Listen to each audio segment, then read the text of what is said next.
So, thank you everybody. Thanks to welcoming me here. I mean, it's the first time I'm attending a conference in Greece. I like it. I mean, it's great to see all of you here. So, I wanted to give you some perspective about what is going to happen in the future. I mean, it's true that we still have to show to the market that digital advertising is a way to do more and to invest, I mean, for brands, that video online is going to surpass the TV. But there's much more coming, thanks to what? Thanks to the connectivity, thanks to the mobile. So it's not so far away. I mean, it's the year 70s. It's the first crystal liquid, the LCD components. Thanks to that, we have a great color TV. This is the first microprocessor, so it's also the same period, 17. Most of you were not born at that time, and it was the beginning of the massive processor and computing industry. Only 40 years ago. First email, invented by Xerox. And Xerox at that time did not took the opportunity to develop this and let this invention going to other companies. And it will be retaken then in the year 80s with the development of the ARPANET for the internet. So only 40 years. So it's nothing. And this is accelerating. If you look at this line, I mean, the year 60s, we had the big computer. In the 80s, we have the small computer with IBM. Then in the 90s, we have the mobile computing. And now we can say that in the year 15, 20, we would be in a world where everything would be connected. Wearables, devices, everything. So remember that. 40 years ago, 30 years ago, remember this big phone we had.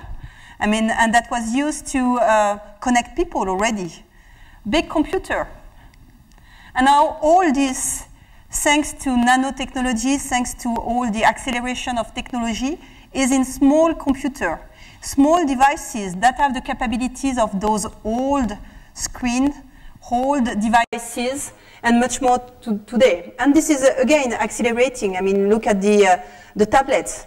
The tablets have been invented 5 years ago, or mass market. Newton and Apple, it was not Apple, by the way, it was in the Newton, remember me, who invited the Newton in the 90s? It's a company that is no more existing now. It has been sold to RIM, BlackBerry, and is going also to disappear. So I'm missing the word, but I will find it again. But this company has disappeared, but the tablets are there.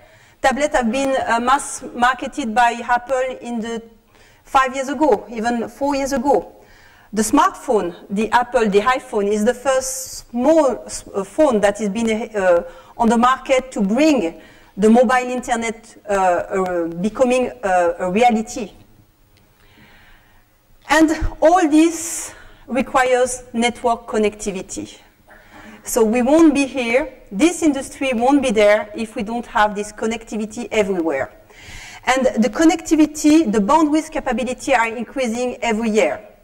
And getting to mobile, getting to 4G network, getting to fiber. Today we have already 15% of the internet traffic that is taken by mobile. It's going to be more than 60% in 3 to 4 years. 60% of the traffic will be done with mobile or connected devices. PC is out. PC is dead. I mean, stop developing for PC. Stop developing the web for PC. Just go to mobile and tablet. Smaller screen, connected TV. But today, I mean, in the world, I mean, you see people are buying smartphones. 75% of the newly acquired devices this year were smartphones. We had only, it's more than 1 billion of smartphones sold this year. It will be 1.7 billion in 5 years. Same for the tablets. Tablets, it's already more than 230 million tablets sold this year. A device that was not existing 5 years ago. And if you look at the internet consumption, I mean, today, 1/3 already of the internet consumption in the UK, page views, is done with connected devices. And I prefer to speak about not mobile or non-mobile, because I don't think it's a big difference today. I mean, you have to imagine that connectivity will be everywhere. We will be in places with connectivity. I'm just back from Tel Aviv, and Tel Aviv has opened free Wi-Fi in all the city. So it means that in Tel Aviv, you have your network available everywhere, and you can connect. So it's about, this is why for me the difference is more about the size of the screen, the size of the capability, the size of the memories that we will have. Yes, there still be some limitation in some areas, but this will disappear with the improvement of the technology, the improvement of the bandwidth capability that we will be able to have. So, of course, this gives rise to the digital advertising. I mean, it's already a 24 billion market in Europe. And in some countries, it's more than 30% of the total advertising. And I guess that this will also have an effect on the overall value of the advertising pie. I mean, we have more and more inventories available. Why people will go on buying so much for TV? And this, I will come back on that later on, but this also will have an impact on all the cost structure, on all the local economies of the media. I mean, in some countries, I mean, you already mentioned that, Randall, but it's already there. I mean, digital advertising is above the rest of the medium. And even in the US, it's supposed to have already almost be at the level of TV. And mobile video is growing. Mobile, thanks to 4G networks, will give rise of a lot of consumption of video. It's already growing at a speed race. So your TV is available, your content is available on your mobile. And this will also give rise to the mobile advertising, because video, I mean, is a very fantastic format for the mobile advertising. I mean, it's, we used to that. And in some countries, like in China, I mean, where people have much more, they have only mobile to access to the internet or small screen.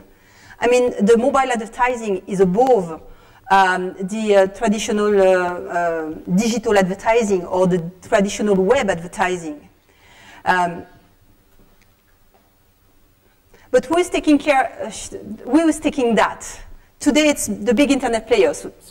I could have quoted Yahoo also, but obviously Google and Facebook are the ones that are monetizing the more on mobile.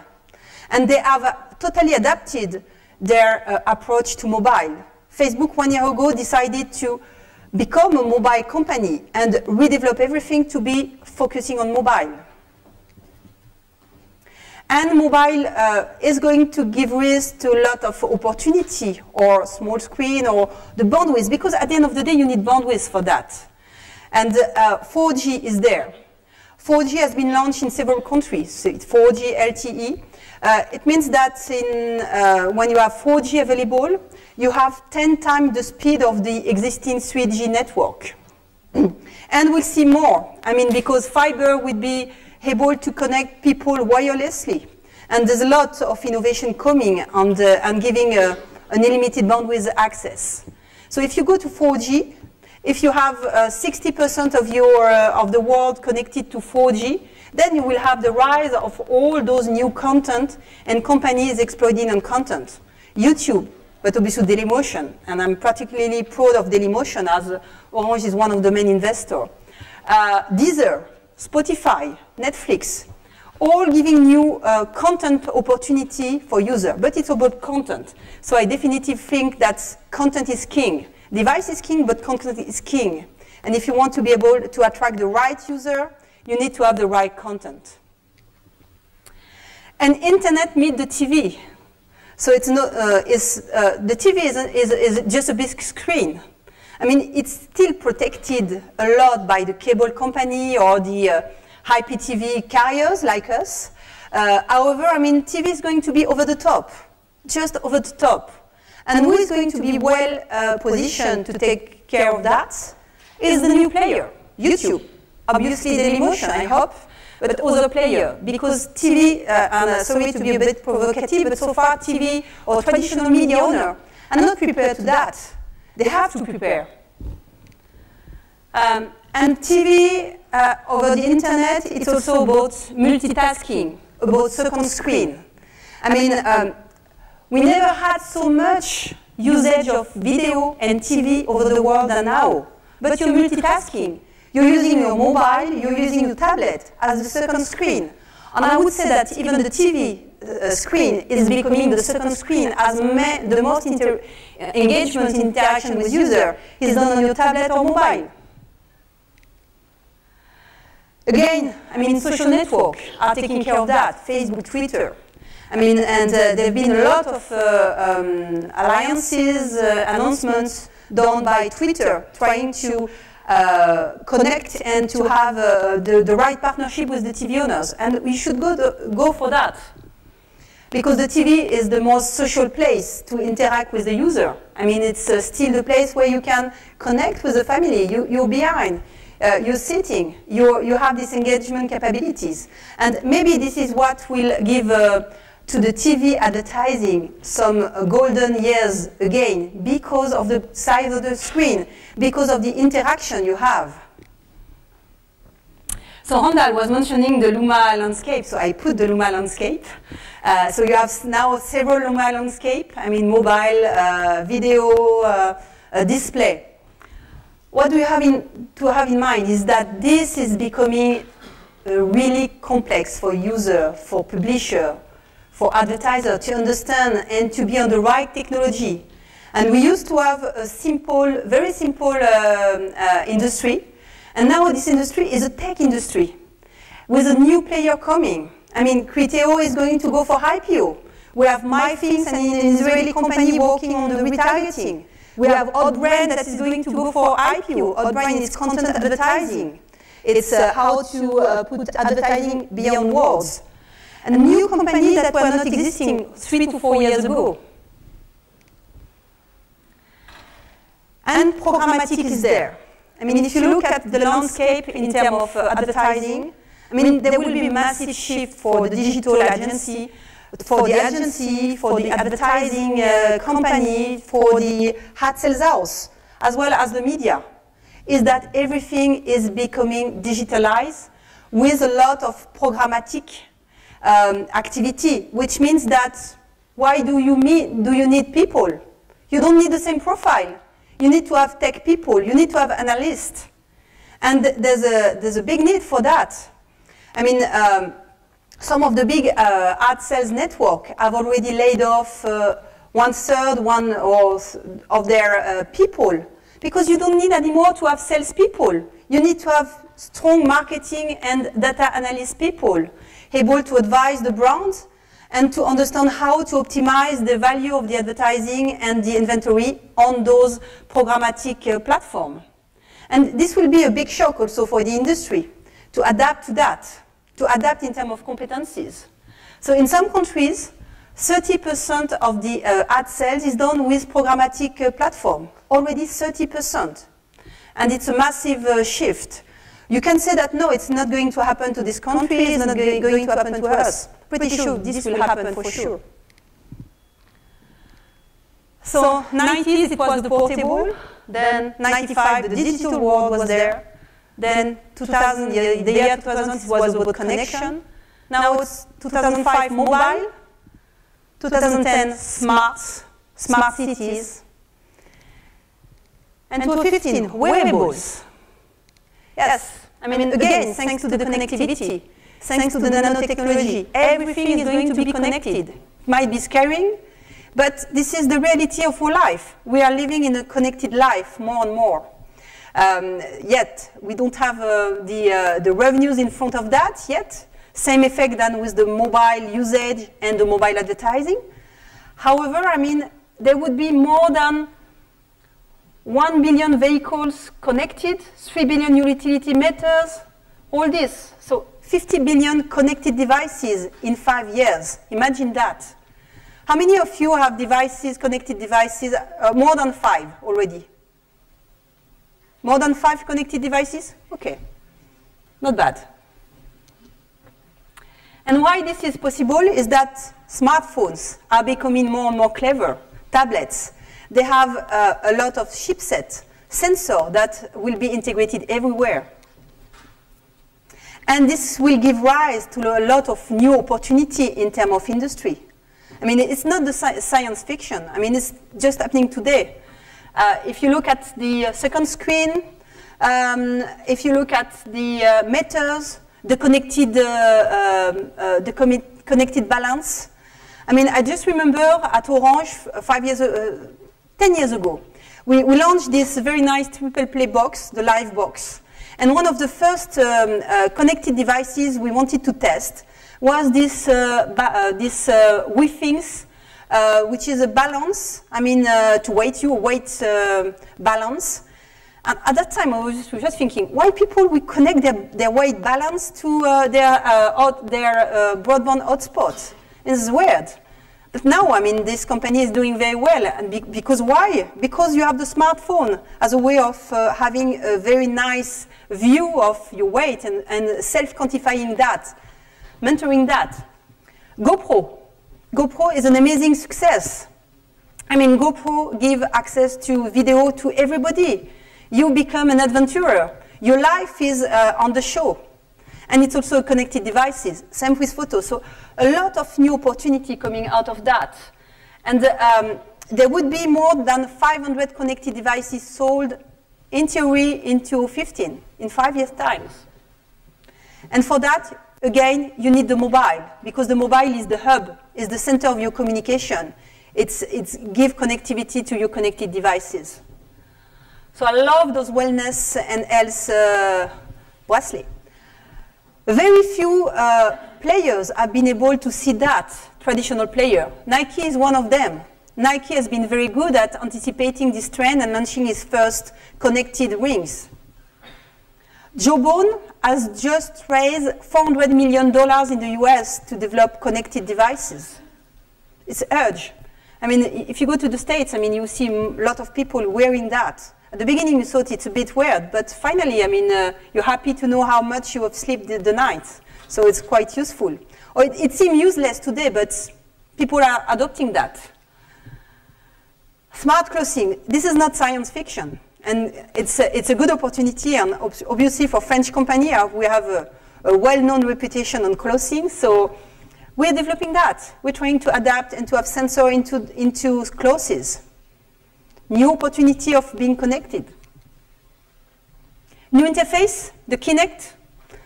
But there's much more than that around the Kinect. It's also the brain connecting to devices.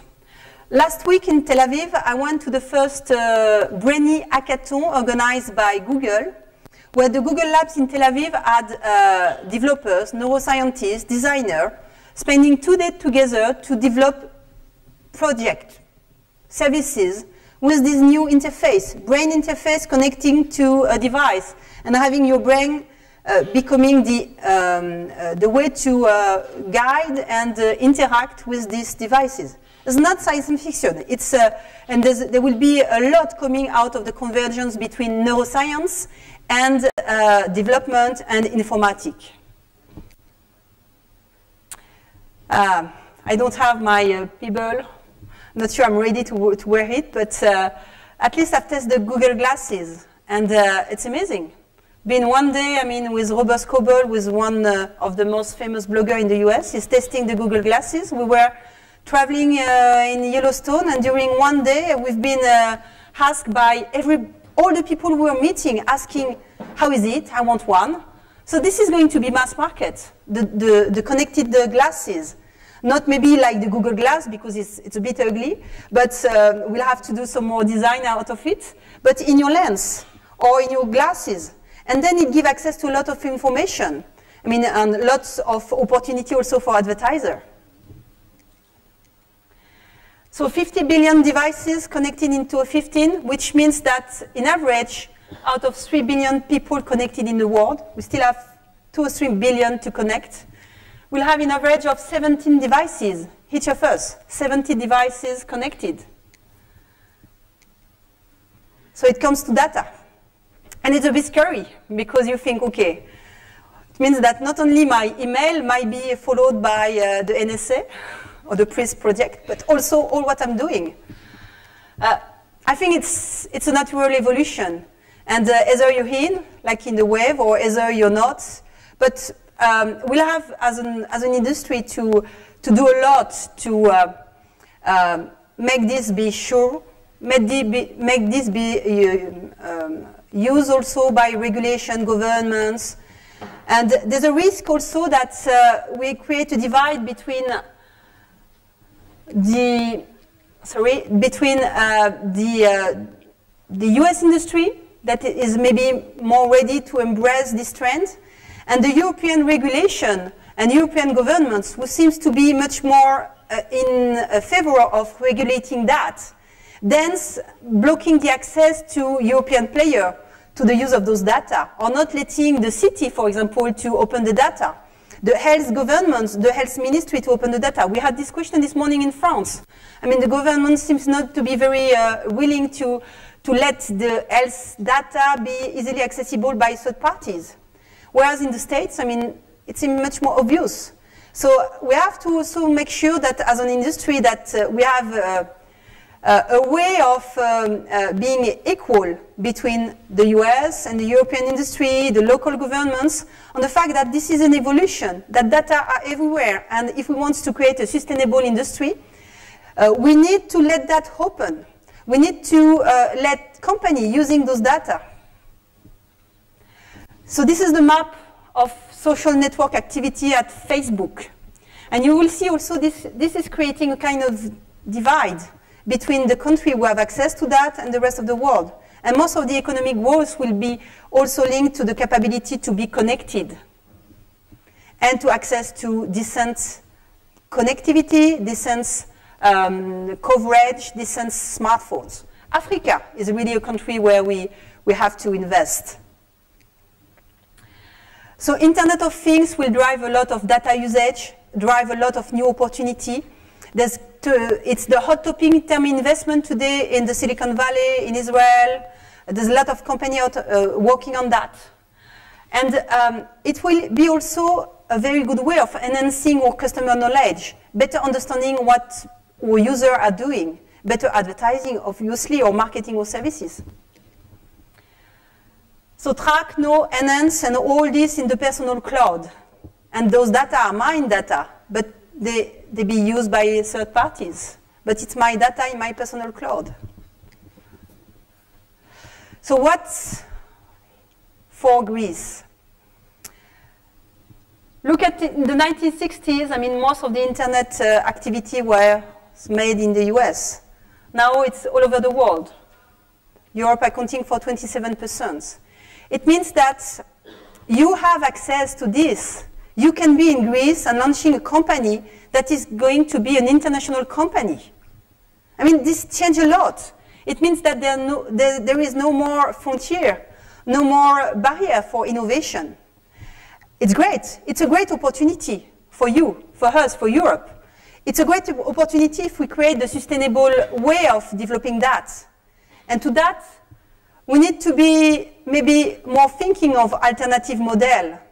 I mean, there's a very nice book I recommend you is about the Israeli miracle. I mean, it's Startup Nation. How Israel, a country of 7 million inhabitants, has been able to give rise to an average of 6,000 startups. 50 of them being listed on the NASDAQ. So it means that also for you, for Greece, there's a way of taking care and taking benefit of this incredible economic growth linked to digital. Most of the employment of the next year would be created in the digital space.